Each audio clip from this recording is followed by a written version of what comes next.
இது மகிமை நேரம்.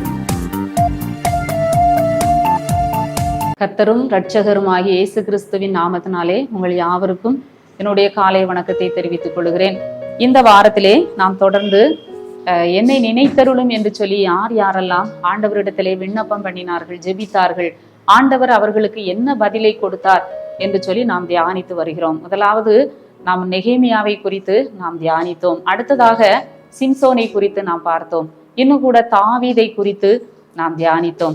அந்த சிலுவையிலே அறையப்பட்ட அந்த குற்றவாளியை குறித்து நாம் என்ன செய்தோம், தியானித்தோம். இந்த நாளிலே நாம் எசேக்கியா ராஜாவை குறித்து நாம் தியானிக்க இருக்கிறோம். ஏசாயா 38 அதிகாரம் 3 வசனத்திலே நாம் பார்க்கிறோம். கர்த்தாவே, நான் உமக்கு முன்பாக உண்மையும் மன உத்தமமுமாய் நடந்து உமது பார்வைக்கு நலமானதை செய்தேன் என்பதை நினைத்தருளும் என்று விண்ணப்பம் பண்ணி எசேக்கியா மிகவும் அழுதான். கர்த்தாவே, நான் உமக்கு முன்பாக உண்மையும் மன உத்தமமுமாய் நடந்து உமது பார்வைக்கு நலமானதை செய்தேன் என்பதை நினைத்தருளும். இன்றைக்கு நினைத்தருளும் என்று சொல்லி ஜெபித்த ஒரு அருமையான தேவனுடைய தாசனை குறித்து நாம் பார்க்கிறோம். எசேக்கியா ராஜாவை குறித்து நாம் பார்க்கிறோம். என்னை நினைத்தருளும் என்று சொல்லி அழுது புலம்புகிற, மிகவும் அழுத ஒரு ராஜாவை குறித்து நாம் பார்க்கிறோம். எப்படிப்பட்ட சூழ்நிலையிலே எசேக்கியா ராஜா இந்த வார்த்தையை சொன்னார் என்று சொல்லி நாம் நன்கு அறிந்திருக்கிறோம். தன்னுடைய வியாதி படுக்கையிலே எசேக்கியா ராஜா இந்த வார்த்தையை சொல்லுகிறார். வியாதி எப்படிப்பட்ட வியாதி? மரணத்திற்கு ஏதுவான ஒரு வியாதி. ஏசாயா தீர்க்கதரிசி வந்து சொல்லுகிறார், நீர் உம்முடைய வீட்டு காரியத்தை ஒழுங்குபடுத்தும், நீர் பிழைக்க மாட்டீர். ஒரு தீர்க்கதரிசி வந்து என்ன செய்து விட்டார்? திட்டமாக சொல்லிவிட்டார், நீர் பிழைக்க வாய்ப்பே கிடையாது, வீட்டு காரியத்தெல்லாம் ஒழுங்குபடுத்தும் என்று சொல்லிவிட்டார். அப்பொழுதுதான் எசேக்கியா ராஜா சுவர்புறமாக திரும்பி கர்த்தரை நோக்கி கண்ணீர் விட்டு அழுகிறார். அவர் சொல்கிறார், நான் உமக்கு முன்பாக உண்மையும் மன உத்தமமுமாய் நடந்து உமது பார்வைக்கு நலமானதை செய்தேன் என்பதை நினைத்தருளும். உண்மையாக இவர் ஆண்டவருடைய பார்வைக்கு நலமானதை செய்ததுனால உரிமையோடு ஆண்டவரிடத்திலே சொல்லுகிறார், நான் உண்மையாய் நடந்தேனே ஆண்டவரே, உத்தமமாய் நடந்தேனே, உமது பார்வைக்கு நலமானதை செய்தேன் என்று சொல்லி தைரியமாக தேவ சமூகத்திலே அவர் சொல்லி அழுகிறதை நாம் பார்க்கிறோம். இந்த நாளிலே நாமும் சிந்தித்து பார்ப்போம். நாம எப்படி தேவனுக்கு முன்பாக உண்மையாய் நடக்கிறோமா, உத்தமமாய் நடக்கிறோமா, அவருடைய பார்வைக்கு பிரியமானதை நாம செய்தோமா என்று சொல்லி நாம் சிந்தித்து பார்ப்போம். இந்த எசேக்கியா ராஜாவை குறித்து நாம் இன்னும் பார்க்கும் பொழுது 2 நாளாகமம் 29 அதிகாரம் 2 வசனத்திலே பார்க்கிறோம். அவன் தன் தகப்பனாகிய தாவீது செய்தபடியெல்லாம் கர்த்தரின் பார்வைக்கு செம்மையானதை செய்தான். கர்த்தரின் பார்வைக்கு செம்மையானதை செய்தான். எல்லாருடைய வாழ்க்கையிலையும் ஏதாவது ஒரு பிரச்சனை என்ன செய்கிறது, வருகிறது.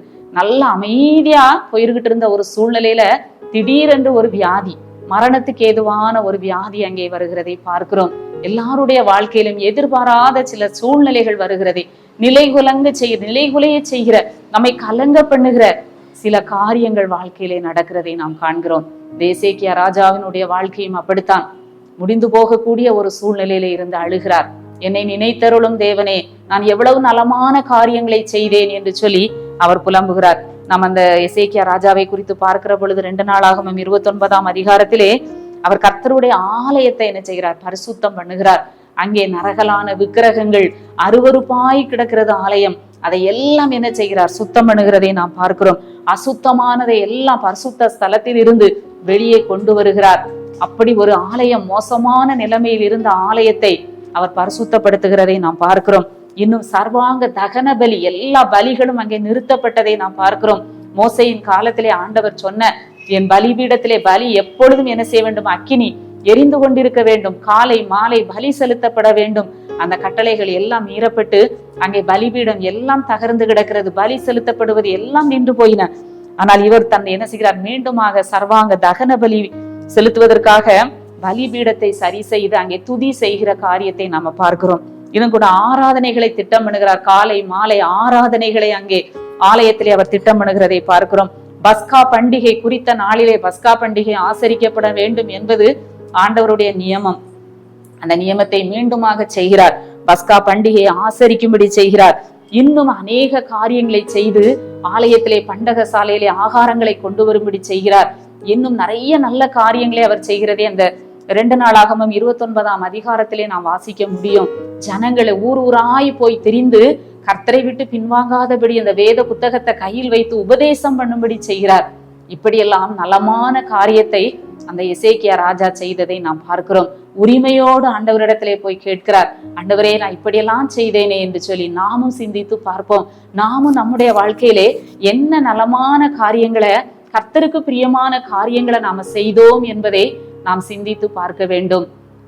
நாம் யோசித்து பார்க்க வேண்டும். நான் கர்த்தருக்கு முன்பாக உண்மையாய் உத்தமமாய் நடந்தேனா? இன்னும் கூட சிலர் சொல்லுவாங்க, நான் அப்படி செய்தேன், நான் இப்படி செய்தேன். கர்த்தருடைய சமூகத்துல போய் நம்ம உண்மையாய் நாம் சொல்ல முடியுமா?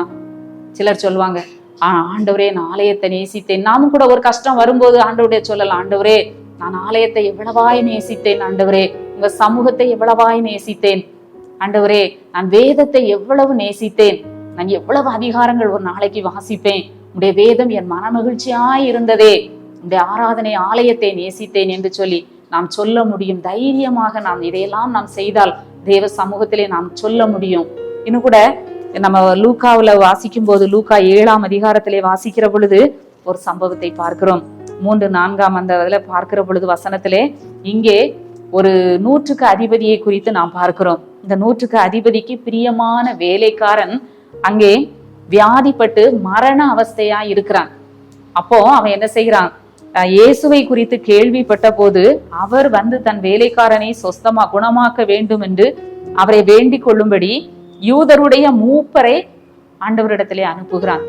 ஆண்டவர் போய் அவன் வேலைக்காரன் என்ன செய்யணும்? குணமாக்க வேண்டும் என்று சொல்லி அனுப்புகிறான். அவங்க வந்து யூதருடைய மூப்பர்கள் இயேசுவின் இடத்துல வந்து சொல்லுகிறாங்க, அவரை கருத்தாய் வேண்டிக் கொள்ளுகிறாங்க. எதுக்கு? நீர் இந்த தயவு செய்கிறதற்கு அவன் பாத்திரவனாய் இருக்கிறான்.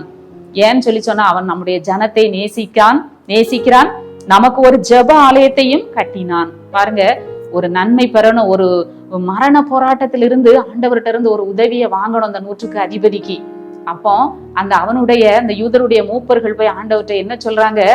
அவன் நம்முடைய ஜனத்தை நேசிக்கிறான், அவன் ஒரு புறஜாதிகாரன், அவன் யூத ஜனத்தை என்ன செய்தான்? நேசிக்கிறான், நமக்கு ஒரு ஜெப ஆலயத்தை என்ன செய்திருக்கிறான்? கட்டி கொடுத்திருக்கிறான். அதனால இந்த தயவை செய்கிறதற்கு அவன் பாத்திரமாய் இருக்கிறான்.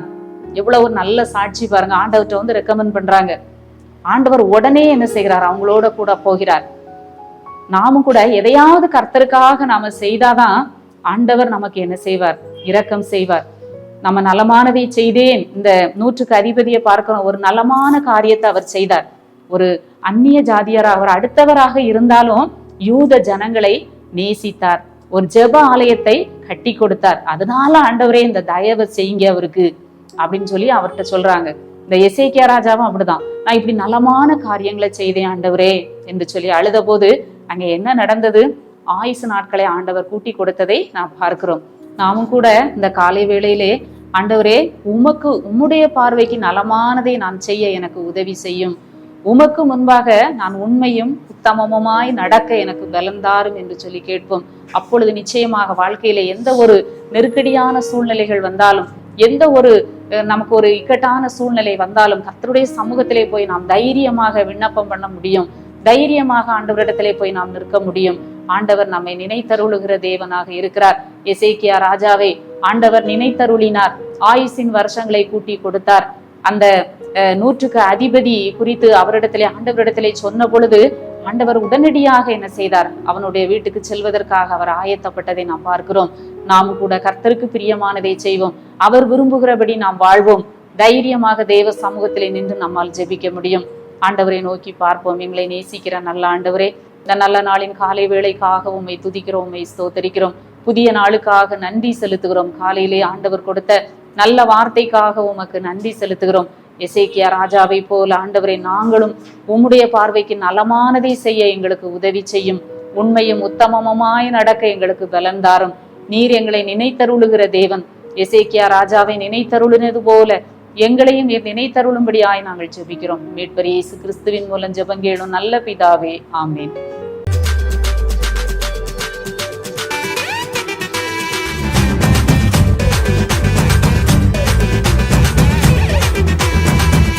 மகிமை மகிமை மகிமை